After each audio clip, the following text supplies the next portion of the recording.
Hey, everybody, what is going on? Serial Overdrive here, and today we're playing some Entropia Universe. I'm finally back, and it's finally time to play a little bit more Entropia. So for those of you who are wondering what has been going on, well, I've been gone for a while, and there's a lot that's changed in Entropia Universe, and I think it's about time we talk about it. But first, let's figure out where we're going to go for this 100 PED hunt. I actually have no idea where anything is, so let's go to, I'm going to just go to Nia's. That's an easy one. I can go hunt some Amubu. It's pretty easy. I always like doing it. So, yeah, let's head over to Nia's place. Make some money for those land area owners. And yes, if you hear me drinking a bit in the background, that would be coffee. So, yeah, we're back to doing this old school style Entropia Universe Serial Overdrive. I don't know if you'd call this a vlog or an episode or what, but hopefully everybody's here to enjoy it. We're going to get that LR30 out. Let's throw on some ghost armor. I don't even know where how do I get my, there we go. All right. Getting used to the keys again. So we got the ghost armor right there. Let's throw that on. We do need to put some shoes on, and then we're going to go hunt these things. But yeah, we've got a lot to talk about because I've been gone for a while. So I missed Merry Mayhem, but it seems like there was some interesting news that is, Serial Overdrive related, and that's one of the reasons I decided to do this again. So there are now Entropia Universe Unreal Tokens, or Entropia Unreal Tokens. They're lootable through Merry Mayhem mobs, and now they're going to be lootable as the sort of as a lead up to the switch over to the Unreal Engine. And the reason that I'm so excited about these tokens, the reason I like these tokens so much, is because they give payouts. So they're basically like deeds. So for those of you who don't know, in Entropia Universe, there's a slew of deeds. I'm not going to move too much because I'm worried I'll hit hit a turd or something. But yeah, in Entropia Universe, there's a bunch of deeds, right? They can be Calypso Land deeds, Treasure Island deeds, Arcadia deeds, or Arcadia Underground deeds, or whatever, right? Arcadia Moon deeds. Some of them fail, some of them succeed. The way deeds work is players get a percent payout based on how many deeds they have of the revenue of whatever place that deed would be for. So if you've got a Calypso Land deed, you get a percent payout for everything that Calypso makes. If I remember correctly, and I might not be, it's about 50%, of whatever Calypso makes. So I think it's net profit, not revenue, but 50% of whatever Calypso makes goes to the deed pool. And then I don't know how many deeds there are, maybe 1 million, 10 million, whatever it is. It's divided among those players based on how many deeds they have, and bing, bang, boom, you get your payouts. Now for me, I've got 21 deeds. The payout I get ranges from maybe like 70 to 100 PEDs a week, which is why my PED card's so big, because I haven't been playing a ton. If you guys have been following the channel, and I don't expect anyone to follow the channel because, let's face it, like, if you're not interested in Rust console content or the Harry Potter Legacy game or Tarkov, why would you be watching me play? You wouldn't, you shouldn't. But if you've been following the channel, I've been playing some other games, been busy with real life. We've got a lot of stuff going on, and I just haven't had that much time to play Entropia, so I've just been logging in, collecting my shares, buying new deeds if I need to, and yeah, I've amassed a decent amount, I'd say. But yeah, to make a long story longer, what Entropia Universe or Entropia Unreal Tokens are is they give you a percent of MindArk's revenue. Okay? So the percent of the revenue that you would be getting based on whatever ad is 1%. It's divided among all the tokens, and I think there's 1 million tokens. Let me see. There's 1 million tokens that you can get, right? So you get 1 million tokens, and their estimates are that each token is going to pay out about 4 PECs a month, which actually isn't too bad. So we can run some numbers on this, because I'm sure that's, you guys probably came here to hear about that. I don't know how many people are even from the old school Serial Overdrive days, right? But you probably came here to hear that. So let's go ahead and run these numbers, because I know that's what everybody's interested in. Okay. So let's say their estimate was 0.0425 PEDs. So I'm going to run with those numbers. Also, I've got to figure out how to get my gun out. I completely forgot all of my hotkeys, so you'll have to forgive me here. I'm just going to do it this way. Okay. So let's run these numbers, right? So you just take 0.045. This is 425. This is Serial Overdrive math, by the way, so none of it is going to be right. You multiply that by 12. That's about 50 PECs a year that you're going to be making. Now, let's say if you want to make 5% on that, I think you divide that by 0.5 or 0.05, sorry. So yeah, if you want to make 5%, the deeds would be, or an Unreal token would be about 10 PEDs, 10.2 PEDs. That would be the valuation of them. So it'd probably be about 11 PEDs because people tend to pay more. What you got to remember too is when people are paying more for a deed, or when they're paying less for a deed, there's more people that are able to buy it. Or I guess in this case, it would be a share. There's more people that are able to buy it. So most likely what is going to happen, or what you could expect to happen, is the payout is going to be less than other deeds. This doesn't always work because Entropia Universe is a small market, and in general, small markets can be very sporadic in what they do.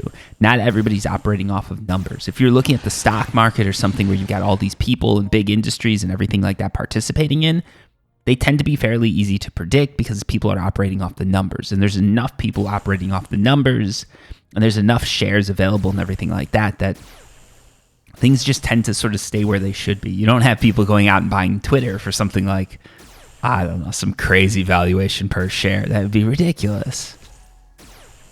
You still have that. That's because I don't know why. But that generally doesn't happen. When you go to something like real estate, if you've got a really, really good house, or you've got a really, really good location, or a really, really good looking place, or something that people could just see themselves living in, they don't always tend to be educated, or even buyers that care, right? Like if it's what they want and they've got the money, maybe they are willing to pay whatever the price is to get that. They don't care if the return's 1%, 0.01%, or 20%. They just want this thing, and they're willing to do whatever it takes to get it. So yeah, I think Entropia Universe, you're a little bit more sporadic because there's less buyers in the market, and a lot of the buyers aren't as sort of calculated as you'd have in the real world, but it's not real estate where you're going to have a one-of-one thing that everybody needs to buy. There's going to be 1 million Unreal tokens, which means there's enough of them to go around. And also the interesting thing is they said that 1% of the revenue that you're getting that take out of, it doesn't come out of deed payouts. This is something important because I think a lot of people probably would have missed this. So what it means is it's coming out of whatever MindArk gets paid. So let's take Calypso, right? 50%, and this is my numbers, I might be wrong, 50% goes to CLDs, right? 50% goes to MindArk. Players with an Unreal token would be getting 1% of that 50%. So you'd be getting, you'd be splitting basically like 0.5% of Calypso revenue among everybody that holds the Unreal tokens. The thing is, though, this is MindArk revenue, so when MindArk gets, I think, planet partner payments or anything like that to keep planets running or to keep this going or that going, you are going to be getting a piece of that. I'm not 100% sure if that applies to their stock listing. So for those of you who don't know, congratulations if you're working for MindArk, Entropia Universe is going public. What this means is it's going to be a publicly traded company on... Let me look this up because I don't know. I saw this on Twitter, right? I saw Entropia Universe tweeted this out, and I was like, oh, that's cool. I retweeted it, but then I completely forgot what the exchange was called. Let me just check this out here. Entropia Universe. Let's go to where is their announcement. Listing on the Spotlight stock market. The first day of trading is January 27th, 2023. So there's a chance this video is going to go out as they start trading or right before or after they start trading. It'll be interesting to see what happens there. I don't have any way of accessing that market, so I wouldn't be buying any Entropia Universe or MindArk shares, but I could see investing in a company like that. Personally, obviously, this isn't financial advice because I'm a complete idiot, but to me, it seems cool. Like, it's a game I play, so I'd be like, oh, that would be sort of cool to have a piece of something that I like, right? The same as I'd be interested in investing in, like, Activision or any of these companies that are, making something that I'm interested in. That, to me, that tends to actually be, like, if it's something I'm interested in, at least before, maybe not so much as, I don't know. If it's something I'm interested in, it tends to be something that I follow closely. And if I follow it closely, I tend to know when things are going good or bad, and I can sort of get in and out of the market based on that. So to me, it makes sense. Anyways, yeah, that's Entropia Universe news. With Unreal Engine coming and the Unreal tokens coming, that sort of cements the fact that this is a thing. It looks like we're going to be seeing Unreal Engine for Entropia Universe maybe 2023, but I think it's definitely going to be coming out in 2024 or sooner. So that's really exciting to see, and I can't wait to play this game then. It's going to be a huge change. It's probably going to get me back into the game for a while. If you guys don't know, and again, there's no reason for you to know, I do have a new PC. That's why If you notice, the game actually looks better than it usually does in my videos. So I'm running with a 3080 now. I've got that 12th gen i9. I've got, I don't know, 32 gigs of RAM. That doesn't really matter. I've got an LED panel on the front of this thing that looks sick. It doesn't affect running whatsoever. But, you know, LEDs, they make the computer go faster, right? I've got a lot of RGB in this. And usually I turn it off. But, yeah, I really love the computer. Entropia Universe is probably the third or fourth game that I decided to play just because I wanted to see how it looked. And it's crazy. One of the crazy things about Entropia Universe is that it's a game that I've followed for so long. Like, I started playing the game 2006 now, which is, man, I used to say I was old when it was like 10 years I've been playing the game. We're looking at 20, boys. We're looking at 20. That's scary. That is actually very scary, but it's cool. It's cool to have a game that's like you've been playing it for that long. I imagine this is how like World of Warcraft players feel when they see like classic WoW come out, or they've, you know, like there's a new thing coming that they get to play around with. My levels don't make me look like I'm sort of some player that's played for that long, but if you look at some of the gear, some of that gear is pretty rare. Not in a good way necessarily. Like, a lot of it's dated, but it is rare. It's also why I have so many CLDs. So I bought CLDs like 2010, whenever they first came out, and it was 1,000 PEDs a deed. No one knew if they were going to be successful. It was their first offering from MindArk. I dumped basically a ton of what I had in the game into it, and my account's grown with it. I don't know what my account valuation is now, but it's actually pretty good, especially considering I'm a free-to-play player. I don't think it's something that would be possible for someone to do. And a lot of people, they keep asking me, like, Serial, can you replicate it? Can you replicate it? I don't believe you. I want to see you do it again. And it's like, I can't. Like, the game was completely different back then. I was completely different. I had way more time to grind it out. Nowadays, like, for the amount of money that I'd make playing, like, restarting my account, spending 20 years to try and upgrade it and everything like that, it wouldn't be worth it from a monetary standpoint, and from a personal challenge standpoint. Like, what is there to gain for me? You know, like, I've done it once. Why do I need to do it again? It's a challenge, but it's not a challenge that I think I have the time for, and it's not a challenge that I could successfully do, I believe. You know, a lot of stuff's changed. Back in the day, you used to be able to sweat and get 8 PEDs for your sweat. Now, you wouldn't get sweat as fast, but you could still get 8 PEDs for 1,000 sweat. So you could sweat for maybe like 8 to 10 hours and get a 50 PED purse that you could then use to trade ores and end matter. There was no sort of like market information or anything like that, so you'd be able to sort of figure out what people were buying it for on the auction, figure out what people were buying it for in private, look at the and give people a fair price, but a price that would undercut it. Nowadays, with this market valuation, it's a lot easier for someone to look at this and say, okay, like, an LR30 is 116%. I'll give it to you for 114%. And the numbers just aren't worth it. Like, if it was me and I was a trader, an LR30, if I had buyers for that, maybe they're buying it at, I'd probably be giving them a deal. They'd probably be buying it at 115, and I'd be buying it from people who just need to get rid of it for maybe like 112 to 110, or 110 to 112. So I'm making about 5% there, right? Ores and end matter, it's a little bit different, but again, you're buying small amounts, you're combining it all, you're sitting on it for a little bit, and then you're trying to trade it off. There's risk there. There's a lot of stuff going on there, and I think when you're doing it for such small percentages as people want now, you just can't do it.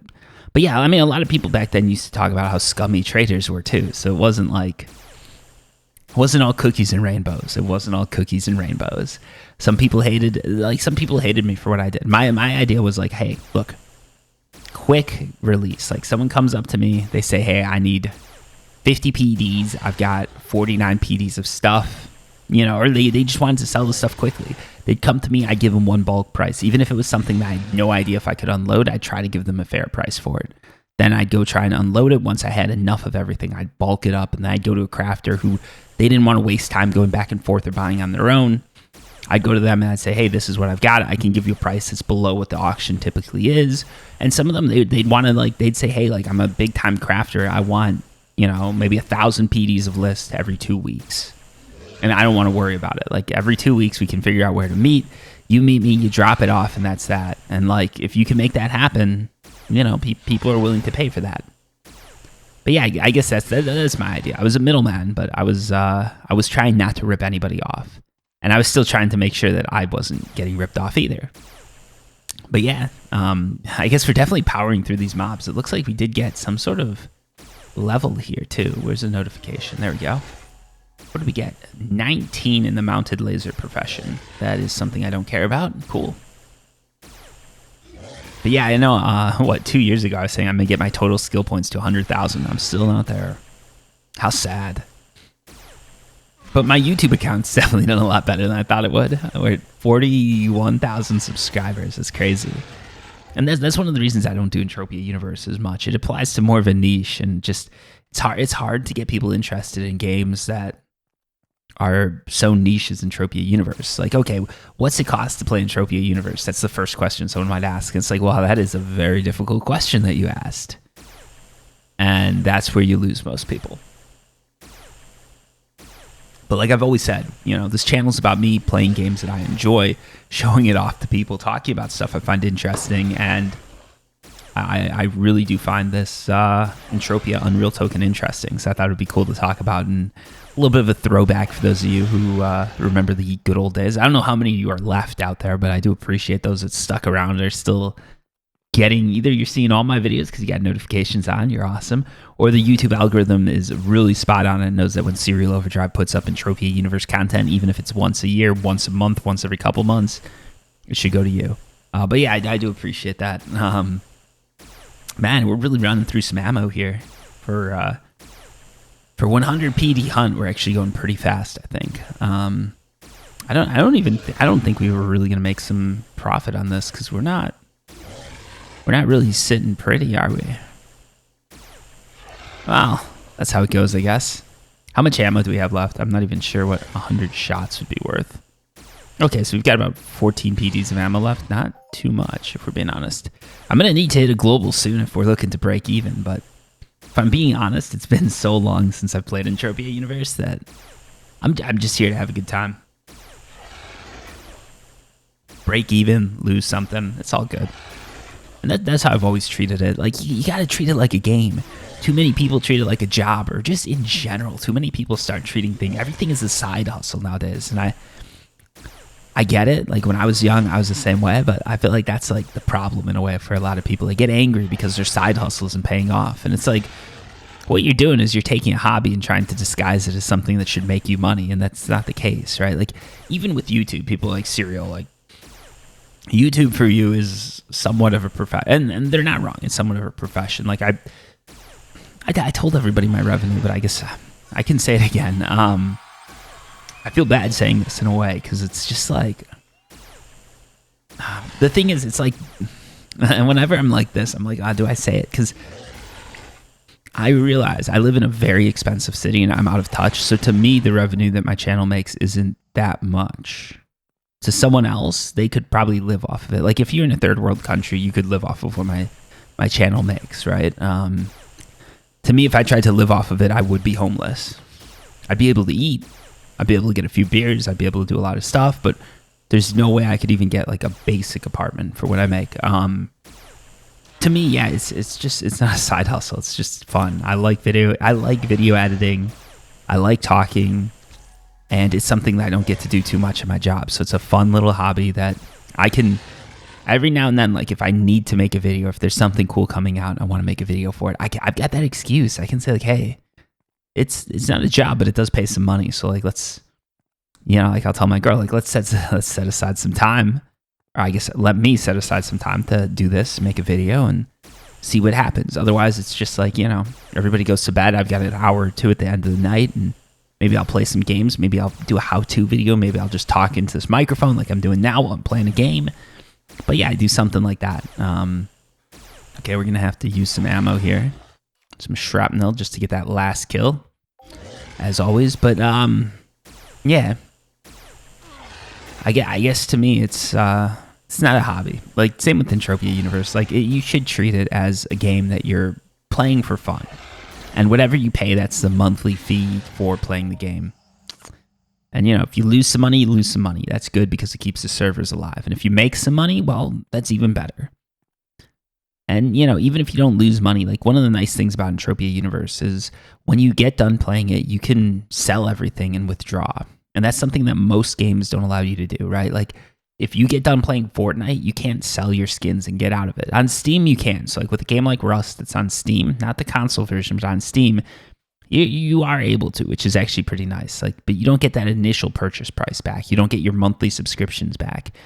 And again, I mean, nowadays, like the monthly subscription model and a lot of that stuff has died out. So it's like maybe nowadays the business model that Entropia Universe has doesn't make as much sense. But there's still a lot of old school players like me enjoying the game. And I haven't withdrawn anything. So I might be sitting on some money, but they're making interest off of that. You know, they're making a couple $100 a year probably. At least I really hope they are. That's my theory behind the long deposit. Like, if you go to withdraw from the game, it can take them maybe a couple months. And I think the reason for that is because they want to, they have the money invested in like bonds, CDs, something like that. And they need some time to just pull it out and, you know, get everything together. And that's why they've got that wait period sometimes. And they don't want to do it instantly because if they do it instantly and then one day they can't, there's going to be a run. All right, so let's see where we ended up with this, just like a classic Serial Overdrive one. So we got 29 PEDs. Let's throw that in there. And right here, we've got another 44 PEDs. So 44.34 PEDs. Let's say with markup, everything like that. I don't think there's much markup on this, is there? Nope. Nope. This one might have some, right? No, okay. So with markup, let's just round that up to 30 just to make the math easier. So we got 44 here. So we're walking away with 74 PEDs. So you've already lost 26 PEDs, but the fun is not over yet because we need to throw the gun in and we need to throw the armor in. And we're down a total of 30 PEDs on a 100 PED hunt. Until next time, peace.